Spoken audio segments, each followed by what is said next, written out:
ನಮಸ್ಕಾರ ಎಲ್ಲ ಪ್ರಿಯ ವೀಕ್ಷಕರೇ. ಇವತ್ತಿನ ವಿಡಿಯೋದಲ್ಲಿ ಪೋಷನ್ ಟ್ರ್ಯಾಕರ್ ಓಪನ್ ಮಾಡುವಂಥ ಸಂದರ್ಭದಲ್ಲಿ ಯಾವೆಲ್ಲ ಪ್ರಶ್ನೆಗಳು ಕೇಳುತ್ತೆ, ಆ ಪ್ರಶ್ನೆಗೆ ಯಾವ ರೀತಿಯಾಗಿ ನಾವು ಉತ್ತರ ಕೊಡಬೇಕಂತೇಳಿ ನಾನು ತಿಳಿಸ್ಕೊಡ್ತೇನೆ. ಮೊದಲನೇದಾಗಿ ನೀವು ಪೋಷನ್ ಟ್ರ್ಯಾಕರ್ ಅಪ್ಲಿಕೇಶನ್ ಓಪನ್ ಮಾಡಿದ ನಂತರ ನಿಮಗೆ AWC ಡೈಲಿ ಟ್ರ್ಯಾಕಿಂಗ್ ಅಂತೇಳಿ ತೋರಿಸ್ತದೆ. ಇದರಲ್ಲಿ ಏನಂತಂದರೆ ನೀವು ಅಂಗನವಾಡಿ ಕೇಂದ್ರದಿಂದ ಎಷ್ಟು ದೂರ ಇದ್ದೀರಿ ಅಂತೇಳಿ ತೋರಿಸ್ತದೆ ಮೊದಲನೇದಾಗಿ, ಮತ್ತು ನೀವು ಅಂಗನವಾಡಿ ಕೇಂದ್ರದಿಂದ ಎಷ್ಟು ಕಿಲೋಮೀಟರ್ ದೂರ ಇದ್ದೀರಿ ಅಂತೇಳಿ ನಿಮಗೆ ಕಿಲೋಮೀಟರ್ ಕೂಡ ತೋರಿಸ್ತದೆ. ಒಂದು ವೇಳೆ ನೀವು ರಜೆ ತೊಗೊಂಡು ಊರಿಗೆ ಹೋಗಿದ್ರಂದರೆ ನಿಮ್ಮ ಊರಿಂದ ಅಂಗನವಾಡಿ ಕೇಂದ್ರ ಎಷ್ಟು ದೂರ ಇದೆ ಅಂತೇಳಿ ಅದು ಕೂಡ ತೋರಿಸ್ತದೆ. ಅದರಲ್ಲಿ ನೀವು 3 ಪ್ರಶ್ನೆಗಳಿದೆ, ಆ 3 ಪ್ರಶ್ನೆಗಳಿಗೆ ಉತ್ತರಿಸಬೇಕಾಗುತ್ತೆ. ಇಲ್ಲಿ ನೀವು ಸೆಲೆಕ್ಟ್ ಅಂತ ಇದೆ ಅಲ್ವ, ಅದರ ಮೇಲೆ ಕ್ಲಿಕ್ ಮಾಡ್ಕೋಬೇಕಾಗುತ್ತೆ. ಸೆಲೆಕ್ಟ್ ಅಂತ ಕ್ಲಿಕ್ ಮಾಡಿದ ನಂತರ I am on leave, I am on official duty, I am on additional charges ಅಂತಿದೆ. ನಿಮಗೆ ಯಾವುದು ಆಯ್ಕೆ ಸರಿಯಾಗಿ ನಿಮಗೆ ಸೂಟೇಬಲ್ ಆಗುತ್ತೆ ಅದನ್ನ ಆಯ್ಕೆ ಮಾಡಬೇಕು. ನೀವು ಒಂದು ವೇಳೆ ರಜೆ ಇದ್ದರೆ ಅಂದರೆ ಐ ಆಮ್ ಆನ್ ಲೀವ್ ಅಂತ ಅನ್ಬೇಕು. ಇಲ್ಲ ನೀವು ಏನಾದರೂ MPR ಮೀಟಿಂಗು ಅಥವಾ ಈಗ SRI ಸರ್ವೆ ಇದೆ, ಆ ಸರ್ವೆಗೆ ಏನಾದರೂ ಹೋಗ್ತಾ ಇದ್ರಂದರೆ ಅದನ್ನು ನೀವು ಸೆಲೆಕ್ಟ್ ಮಾಡ್ಕೋಬೇಕು. ಇಲ್ಲ ಆಫೀಸ್ CDPO ಆಫೀಸ್ಗೆ ಏನಾದರೂ ಕರೆದಿದ್ರಂದರೆ, ಮೀಟಿಂಗ್ ಇತ್ತಂದರೆ ಅಥವಾ ಯಾವುದಾದ್ರೂ ಟ್ರೈನಿಂಗ್ ಇತ್ತಂದರೆ I am on official duty ಅಂತ ಹಾಕ್ಕೋಬೇಕು. I am on additional charges ಅಂದರೆ ಒಂದು ಕೇಂದ್ರ ಮತ್ತು ಇನ್ನೊಂದು ಕೇಂದ್ರ ನೀವೇನಾದರೂ ಅಡಿಷನಲ್ ಚಾರ್ಜಸ್ ಮಾಡ್ತಿದ್ರಂದರೆ, ಆ ಯಾವುದು ಅಡಿಷನಲ್ ಚಾರ್ಜಸ್ಗೆ ನೀವು ಹೋಗ್ತಾ ಇದ್ರಂದರೆ ನೀವು ರೆಗ್ಯುಲರ್ ಸೆಂಟರಲ್ಲಿ ಇದ್ರಿ ಮತ್ತು ಅಡಿಷನಲ್ ಚಾರ್ಜಸ್ನ ಓಪನ್ ಮಾಡ್ಬೇಕಂತಂದರೆ ರೆಗ್ಯುಲರ್ ಸೆಂಟ್ರಲ್ಲಿ ಕುಂತ್ಕೊಂಡ್ಬಿಟ್ಟು ನೀವು I am on additional charges ಅಂತ ಹಾಕಬೇಕು. ಇಲ್ಲಿ ನೀವು ಮನೆಯಲ್ಲಿ ಕುಂತ್ಕೊಂಡು ಓಪನ್ ಮಾಡೋಕ್ಕಾಗೋದಿಲ್ಲ, ಯಾಕೆಂದರೆ ಮನೆಯಿಂದ ಎಷ್ಟು ಕಿಲೋಮೀಟರ್ ಇದೆ ಅಂತೇಳಿ ತೋರಿಸಿದೆ. ಅದು ಕೂಡ ನಾವು ಆ ಪೋಷನ್ ಟ್ರ್ಯಾಕರ್ ಅಡ್ಮಿನ್ ಲಾಗಿನಲ್ಲಿ ಕೂಡ ನಾವು ನೋಡ್ಬೋದಾಗುತ್ತೆ. ನೀವು ಎಲ್ಲಿ ಕುಂತ್ಕೊಂಡು ಅಂಗನವಾಡಿ ಕೇಂದ್ರ ಓಪನ್ ಮಾಡಿದ್ದೀರಿ ಅಂತ ಹೇಳ್ಬಿಟ್ಟು. ಒಂದು ವೇಳೆ ನೀವು ಮನೆಯಲ್ಲೇ ಇದ್ಕೊಂಡು I am on additional charges, I am on official duty ಅಂತ ಇದು ಮಾಡಿದ್ರೆ ಅದು ತಪ್ಪಾಗಿ ಇದಾಗುತ್ತೆ. ನಮ್ಗೆ ಡಿಸ್ಟಿಕ್ ಲಾಗಿನಲ್ಲಿ ಅಥವಾ CDPO ಲಾಗಿನಲ್ಲಿ ಗೊತ್ತಾಗುತ್ತೆ. ಅದರಿಂದ ನೀವು ಕೇರ್ಫುಲ್ಲಾಗಿ ನೀವು ಇದನ್ನು ಆಯ್ಕೆ ಮಾಡಿಕೊಂಡು ಅಂಗನವಾಡಿ ಕೇಂದ್ರ ಓಪನ್ ಮಾಡಬೇಕಾಗುತ್ತೆ. ಇಲ್ಲಿ ನಾನು I am on official duty ಅಂತೇಳಿ ಸೆಲೆಕ್ಟ್ ಮಾಡ್ತೀನಿ. ಅದಾದ ನಂತರ ನಿಮಗೆ ಓಪನ್ ಕ್ಲೋಸಿಗೆ ಆಯ್ಕೆಗೆ ನಿಮಗೆ ಓಪನ್ ಮಾಡೋದಕ್ಕೆ ಅವಕಾಶ ಇರುತ್ತದೆ. ಅಲ್ಲಿ ತನಕ ನಿಮಗೆ ಯಾವುದೇ ರೀತಿ ಓಪನ್ ಮಾಡೋಕ್ಕೆ ಅವಕಾಶ ಇರುವುದಿಲ್ಲ.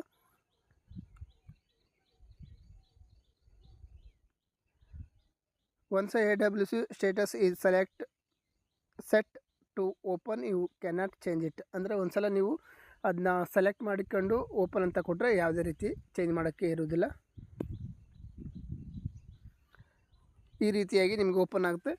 ಮೊದಲನೇದಾಗಿ ಅಂಗನವಾಡಿ ಕಾರ್ಯಕರ್ತರು ಏನು ಮಾಡಬೇಕಂತಂದರೆ, ಎಲ್ಲ ಓಪನ್ ಮಾಡೋದ್ಗಳೇ ನೀವು ಅಟೆಂಡೆನ್ಸು ಮಾರ್ನಿಂಗ್ ಸ್ನ್ಯಾಕ್ಸು ಕೊಡೋಕ್ಕೆ ಟ್ರೈ ಮಾಡ್ತೀರಾ, ಅದು ನಿಮಗೆ ಸರಿಯಾಗಿ ಅಪ್ಡೇಟ್ ಆಗೋದಿಲ್ಲ. ಆದ್ದರಿಂದ ನೀವು ಆ್ಯಕ್ಟಿವಿಟೀಸನ್ನ ಸೆಲೆಕ್ಟ್ ಮಾಡ್ಕೋಬೇಕು. ಮೊದಲನೇದಾಗಿ ಆ್ಯಕ್ಟಿವಿಟಿಯಲ್ಲಿ 0 ಇದೆ. ಇದು ಪ್ರತಿಯೊಂದು ಅಂಗನವಾಡಿ ಕೇಂದ್ರದಲ್ಲಿ, ಅಂಗನವಾಡಿ ಕೇಂದ್ರ ಅಪ್ಲಿಕೇಶನಲ್ಲಿ ಇರುತ್ತೆ. ಎಲ್ಲ ಅಂಗನವಾಡಿ ಕಾರ್ಯಕರ್ತರು ಕಡ್ಡಾಯವಾಗಿ ಇದನ್ನು ಮಾಡಲೇಬೇಕು. ಮಾಡಿದ್ರೆ ಮಾತ್ರ ನಿಮಗೆ ಆ ದೈನಂದಿನ ಚಟುವಟಿಕೆ ಏನು ಅಪ್ಡೇಟ್ ಮಾಡಿರ್ತಾರಲ್ಲೋ ಅದು ಸರಿಯಾಗಿ ಅಪ್ಡೇಟ್ ಆಗುತ್ತೆ. ಯಾವುದೇ ರೀತಿಯಾಗಿ ಡ್ಯೂ ಆಗೋದು ಮತ್ತು ಒಂದು ಬಿಟ್ಟು ಒಂದು ಇನ್ನೊಂದು ಯಾವುದೇ ರೀತಿ ಅಪ್ಡೇಟ್ ಆಗೋದಿಲ್ಲ. ಆದ್ದರಿಂದ ಆ್ಯಕ್ಟಿವಿಟಿ ಸೆಲೆಕ್ಟ್ ಮಾಡಿಕೊಂಡು ಪರ್ಸ್ನಲ್ ಹೈಜೀನ್ ಮತ್ತು ಪ್ರೀ ಸ್ಕೂಲ್ ಎಜುಕೇಷನ್ನ ನೀವು ಕ್ಲಿಕ್ ಮಾಡಬೇಕಾಗುತ್ತೆ. ಕ್ಲಿಕ್ ಮಾಡಿ ಸಬ್ಮಿಟ್ ಮಾಡಬೇಕು. ಸಬ್ಮಿಟ್ ಮಾಡಿದ ನಂತರ ಈ ರೀತಿಯಾಗಿ ಹೋಮ್ ಪೇಜ್ ಓಪನ್ ಆಗುತ್ತೆ. ಇಲ್ಲಿ ಡೈಲಿ ಟ್ರ್ಯಾಕಿಂಗ್ ಹೋಗಿ ಇಲ್ಲಿ ನಿಮಗೆ ಸಿಂಕ್ ಮಾಡಬೇಕಾಗುತ್ತೆ. ಇವಾಗಲೇ 2 ಇತ್ತು, ಸಿಂಕಲ್ಲಿ 0 ಇರಬೇಕು. ಪ್ರತಿಯೊಂದು ಅಂಗನವಾಡಿ ಕಾರ್ಯಕರ್ತರು ಏನು ಅಬ್ಸರ್ವ್ ಮಾಡ್ಬೇಕಂದ್ರೆ, ಇಲ್ಲಿ ನಿಮಗೆ ಈ ಸಿಂಬಲ್ ಇದೆಯಲ್ವಾ, ಆ ಸಿಂಬಲಲ್ಲಿ 1 ಅಥವಾ 2 ಇತ್ತಂದರೆ ನಿಮಗೆ ಸಿಂಕ್ರನೈಜೇಷನ್ ಆಗಿಲ್ಲ ಅಂತ ಅರ್ಥ. ನಿಮ್ಮ ಡಾಟಾ ಏನಾದರೂ ಅಪ್ಲೋಡ್ ಮಾಡಿದರೆ ಮತ್ತು ಏನಾದರೂ ಅಪ್ಡೇಟ್ ಮಾಡಿದರೆ ಅದನ್ನ ಸಿಂಕ್ರನೈಜೇಷನ್ ಮಾಡಬೇಕು. ಆದ್ದರಿಂದ ಈ ಪಕ್ಕದಲ್ಲಿರುವ ಯಾರೋ ಬಟನ್ನ ರೌಂಡನ್ನು ಕ್ಲಿಕ್ ಮಾಡಿ ನೀವು ಅದನ್ನು ಸಿಂಕ್ರನೈಜೇಷನ್ ಮಾಡಬೇಕಾಗುತ್ತೆ. ಅದಾದ ನಂತರ ECC ಲರ್ನಿಂಗ್ ಡೇ, ನಿಮ್ಗೆ ಈಗಾಗಲೇ ಹಿಂದಿನ ವಿಡಿಯೋದಲ್ಲಿ ತಿಳಿಸ್ಕೊಟ್ಟಿರೋ ಹಾಗೆ ನೀವು ECC ಲರ್ನಿಂಗ್ ಡೇನ ಕಂಪ್ಲೀಟ್ ಮಾಡಬೇಕಾಗುತ್ತೆ. ಆ್ಯಕ್ಟಿವಿಟಿ ಮತ್ತು ECC ಲರ್ನಿಂಗ್ ಡೇ ಕಡ್ಡಾಯವಾಗಿ ನೀವು ಅಂಗನವಾಡಿ ಕೇಂದ್ರ ಓಪನ್ ಮಾಡಿದ ನಂತರ ಇವೆರಡನ್ನ ತಪ್ಪದೇ ಮಾಡಬೇಕಾಗುತ್ತೆ.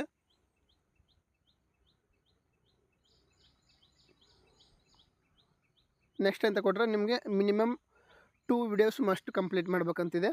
PDF ಇದೆ, ಅದನ್ನು ನೀವು ಆಲ್ರೆಡಿ ಹಿಂದೆ ನಾವು ವಿಡಿಯೋದಲ್ಲಿ ತೋರಿಸಿದ ರೀತಿಯಾಗಿ ನೀವು ಕಂಪ್ಲೀಟ್ ಮಾಡಬೇಕಾಗುತ್ತೆ.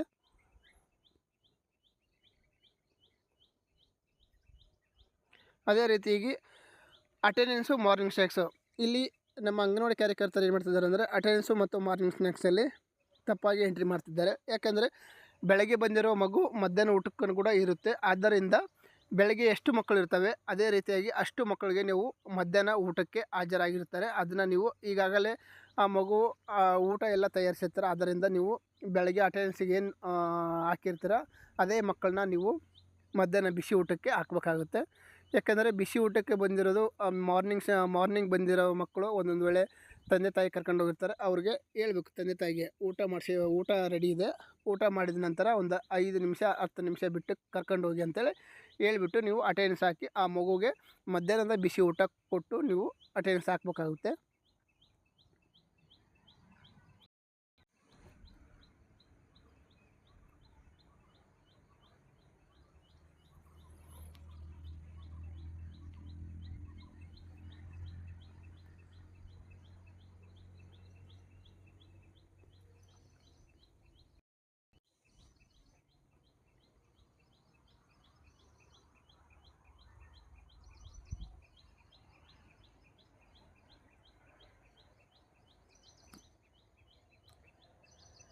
ಈ ವಿಡಿಯೋನ ನೀವು ಮಕ್ಕಳಿಗೆ ತೋರಿಸ್ಬೇಕಾಗುತ್ತೆ. ಮಕ್ಕಳಿಗೆ ನೀವು ಯಾವ ರೀತಿಯಾಗಿ ಆ್ಯಕ್ಟಿವಿಟೀಸ್ ಮಾಡ್ತಿದ್ದಾರೆ ಅಂತ ಹೇಳ್ಬಿಟ್ಟು. In today's video, we will do an activity with our children with a poem where they will learn to practice counting. So in this activity, children will determine the total quantity of the placed items. We will learn to add each item one by one, which will eventually help in building mathematical skills of addition. Counting and recognizing the total quantities is a very essential skill, and that will be developed in children through this activity. So for this fun-filled activity, all you will need is easily available items like glasses, colors, bowls, marbles, paper, pen, spoon or pencil. So come, let's see how this activity can be conducted with our children. So as you can see here, the facilitator first forms a semicircle. She then claps to capture the attention of the children. They are so excited and eager and await for the next activity. The facilitator then introduces singing a new poem together, and she introduces a counting activity, encouraging them to count items as per her instruction. The poem goes like 1, 2, 3, 4, 5. 1, 2, 3, 4, 5. One side caught a fish alive. 6, 7, 8, 9, 10. Then I let it go again. Why did you let it go? Because it bit my finger so. Which finger did it bite? The little finger on the right. So you can sing this fun poem with your children, and while singing, do make them practice counting. For a more challenging moment, you can ask the children to find things up to count 10 themselves and bring them to you. We will meet again soon with a new activity and a new video. ಆ ವಿಡಿಯೋದಲ್ಲಿ number and vocabulary ಬಗ್ಗೆ ಹೇಳ್ಕೊಟ್ಟಿದ್ದಾರೆ. ಅದೇ ರೀತಿಯಾಗಿ ನೀವು ನಮ್ಮ ಅಂಗನವಾಡಿ ಮಕ್ಕಳಿಗೆ ನೀವು ನಂಬರ್ಸ್ ಕೌಂಟ್ ಮಾಡೋದು ಮತ್ತು ಯಾವ ರೀತಿಯಾಗಿ ಐಡೆಂಟಿಫಿಕೇಷನ್ ಮಾಡ್ತಿದ್ದಾರೆ ಅಂತೇಳಿ ನೀವು ನಮ್ಮ ಅಂಗನವಾಡಿ ಕೇಂದ್ರದ ಮಕ್ಕಳಿಗೆ ನೀವು ಪ್ರೀ ಸ್ಕೂಲ್ ಎಜುಕೇಷನ್ ಹೇಳಬೇಕಾಗುತ್ತೆ. ಇದು ಆ ವಿಡಿಯೋ ಪೂರ್ಣಗೊಂಡ ನಂತರ ನಿಮಗೆ ನೆಕ್ಸ್ಟ್ ಅಂತ ಬರುತ್ತೆ.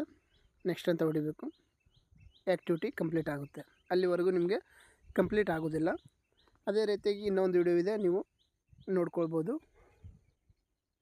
ಅಂದರೆ ಅಲ್ಫಾಬೆಟಿಕ್ನ ಫೈಂಡ್ ಔಟ್ ಮಾಡೋದು, ಅದ್ರ ಬಗ್ಗೆ ವಿಡಿಯೋ ಇದೆ. So in today's video, we will conduct a fun activity with the children that will help them connect the sound of a letter to its written symbol. Language development starts with the identification of different sounds and that make up a word. And this is the very first step. Only after recognizing the sound, children begin to understand how the sounds connect to their writing. We can enhance understanding by starting with sounds heard in our everyday language. So for today's fun activity, all you will need is pictures cut out from magazines, newspaper, old books, or you can to create some picture card. Just ensure that there are enough pictures related to the sound and letter H. Additionally, keep the capital letter H and small letter H card also ready. Come, let's see how we can engage our children in this activity. Let's play a game. I'll show you a picture. Can you tell me what is it? Yes. This is a hat. Can you repeat after me? Her hat. Her hat. Can you tell me what is this? Repeat after me. Her hen. Her hen. Very good. Can you tell me what is this? Yes. This is an animal. And this animal is horse. Can you repeat after me? Her horse. Her horse. And can you tell me what is this? Yes. This is a her house. And this is also called hut.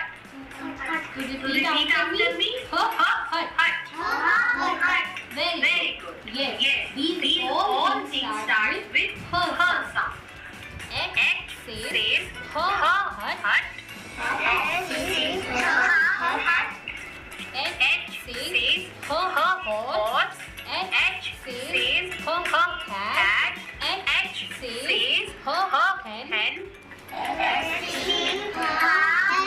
What other word can join the train?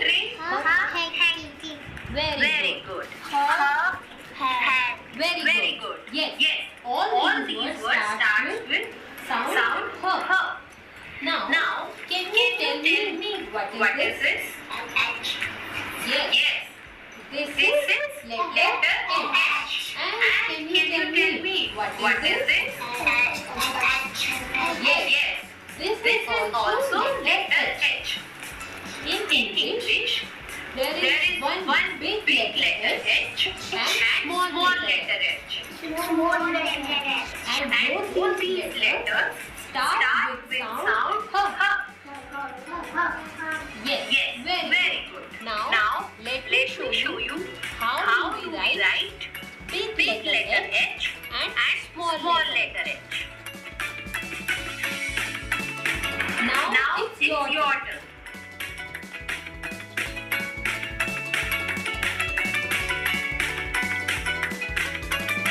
So in this way, with some common sounds and the letters, gradually introduce new sounds and letters to your children. After the sound of letter H, you can now introduce L and J sound of letter L and J respectively. To make this activity more challenging, you can put 3 different cards with 2 objects from letter H and one from another letter. And you can ask the children to identify those objects that do not start with letter H. Now someone tell me which of these words would not start with sound or letter H. We will meet again soon with a new activity and a new video just for you. Thank you for joining. ನೋಡಿದ್ರಲ್ವಾ ಆ ವಿಡಿಯೋಸಲ್ಲಿ ಯಾವ ರೀತಿಯಾಗಿ ಮಕ್ಕಳಿಗೆ alphabetic ಅಂದರೆ ABCDಯಲ್ಲಿ ಯಾವ್ಯಾವೆಲ್ಲ ವರ್ಡ್ಸನ್ನು ಹೇಳಿಕೊಡ್ತಿದ್ದಾರೆ ಮತ್ತು ಅದರ ಜೊತೆಗೆ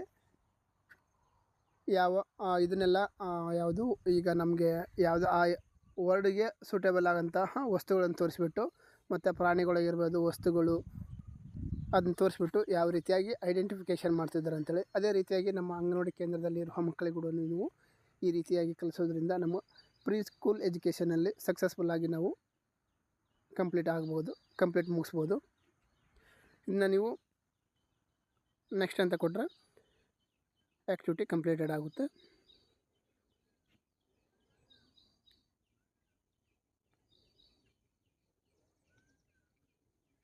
PDF ಇದೆ, ನೀವು ಅವೈಲೇಬಲ್ ಡೌನ್ಲೋಡ್ ಮಾಡ್ಕೊಂಡು ನೋಡ್ಕೋಬೋದು. 2 ವಿಡಿಯೋ ನೀವು ಕಡ್ಡಾಯವಾಗಿ ನೀವು ನೋಡಲೇಬೇಕಾಗುತ್ತೆ. ಅದಾದ ನಂತರ ನೀವು ಫೈನಲ್ ಸ್ಟೇಜು ಕೆಲವೊಬ್ಬರು ಇದೆಲ್ಲ ಮುಗಿಸಿದ ಮೇಲೆ ಆಯ್ತಲ್ಲಪ್ಪ ನಮ್ಮದು ECC ಲರ್ನಿಂಗ್ ಡೇ ಕಂಪ್ಲೀಟ್ ಆಗಿದೆ ಅಂತ ಹೇಳ್ಬಿಟ್ಟು ಹಾಗೆ ಬ್ಯಾಕ್ ಹೋಗ್ತಿದ್ದಾರೆ. ದಯವಿಟ್ಟು ಆ ರೀತಿಯಾಗಿ ಮಾಡಬೇಡಿ. ನೀವು ECC ಲರ್ನಿಂಗ್ ಡೇ ಕಂಪ್ಲೀಟ್ ಮಾಡಿರ್ತಾರೆ, 2 ವಿಡಿಯೋವು ಮಿಕ್ಕಿದೆಲ್ಲ PDF ಎಲ್ಲ ನೋಡಿರ್ತಾರೆ. ಅದಾದ ನಂತರ you can now end today's learning or do more activities ಅಂತಿದೆ. ಎಂಡ್ ಟುಡೇ ಲರ್ನಿಂಗ್ ಅಂತೇಳಿ ಕ್ಲಿಕ್ ಮಾಡಬೇಕು. ಕ್ಲಿಕ್ ಮಾಡಿದಂಥ ನಿಮಗೆ well done, you have completed today ECC learning successful ಅಂತೇಳಿ. ಎಷ್ಟೋ ಅಂಗನವಾಡಿ ಕಾರ್ಯಕರ್ತರು ವಿಡಿಯೋಸು ಮತ್ತು ನೋಡಿದ ನಂತರ ಬ್ಯಾಕ್ ಹೋಗ್ತಾರೆ, ಹಾಗಾಗಿ ಕಂಪ್ಲೀಟ್ ಆಗಿರೋದಿಲ್ಲ. ದಯವಿಟ್ಟು ನೀವು ಕೆಳಗಡೆ ಇರುವ ನಾವು ಈಗೇನು ಹೇಳಿದೆವೋ ಎಂಡ್ ದ ಲರ್ನಿಂಗ್ ಟುಡೇ ಅಂತೇಳಿ ಅದನ್ನ ಕ್ಲಿಕ್ ಮಾಡಿದ ನಂತರ ನಿಮಗೆ ಕಂಪ್ಲೀಟೆಡ್ ಆಗಿ ತೋರಿಸ್ತದೆ. ಕಂಪ್ಲೀಟೆಡ್ ಅಂತ ಬಂದಿದೆ. ಅಂದರೆ ಆಗಸ್ಟ್ ತಿಂಗಳಲ್ಲಿ 2 ECC ಲರ್ನಿಂಗ್ ಡೇ ನೀವು ಕಂಪ್ಲೀಟ್ ಮಾಡಿದ್ದೀರಿ ಅಂತೇಳಿ 1ನೇ ತಾರೀಕು ಮತ್ತು 3ನೇ ತಾರೀಕು ನೋಡಿದ್ರಲ್ವಾ. ಅಂಗನವಾಡಿ ಕೇಂದ್ರ ಓಪನ್ ಮಾಡುವಂಥ ಸಂದರ್ಭದಲ್ಲಿ ಯಾವೆಲ್ಲ ಪ್ರಶ್ನೆಗಳು ಕೇಳುತ್ತೆ ಮತ್ತು ಅಂಗನವಾಡಿ ಕೇಂದ್ರದಿಂದ ಎಷ್ಟು ಕಿಲೋಮೀಟರ್ ದೂರ ಇದ್ದೀರಾ ಅದನ್ನ ನೀವು ನೋಡಿಕೊಂಡಿದ್ದೀರಾ. ಅದೇ ರೀತಿಯಾಗಿ ಅಂಗನವಾಡಿ ನಿಮ್ಮ ಪೋಷನ್ ಟ್ರ್ಯಾಕರಲ್ಲಿ ಓಪನ್ ಮಾಡಿದ ನಂತರ ಆ್ಯಕ್ಟಿವಿಟೀಸ್ನ ಕಂಪ್ಲೀಟ್ ಮಾಡಬೇಕು. ಒಂದು ಹೈಜೀನು ಮತ್ತು ಪ್ರೀ ಸ್ಕೂಲ್ ಎಜುಕೇಷನು, ಇನ್ನೊಂದು ECC ಲರ್ನಿಂಗ್ ಡೇ ಯಾವ ರೀತಿಯಾಗಿ ಕಂಪ್ಲೀಟ್ ಮಾಡಿದ್ರೆ ಸಕ್ಸಸ್ಫುಲ್ ಆಗುತ್ತೆ ಅಂತೇಳಿ ತೋರಿಸಿದ್ದೀನಿ. ಈ ವಿಡಿಯೋ ನಿಮಗೆ ಇಷ್ಟ ಆದರೆ ಲೈಕ್ ಮಾಡಿ, ಶೇರ್ ಮಾಡಿ, ಸಬ್ಸ್ಕ್ರೈಬ್ ಮಾಡಿ. ಧನ್ಯವಾದಗಳು.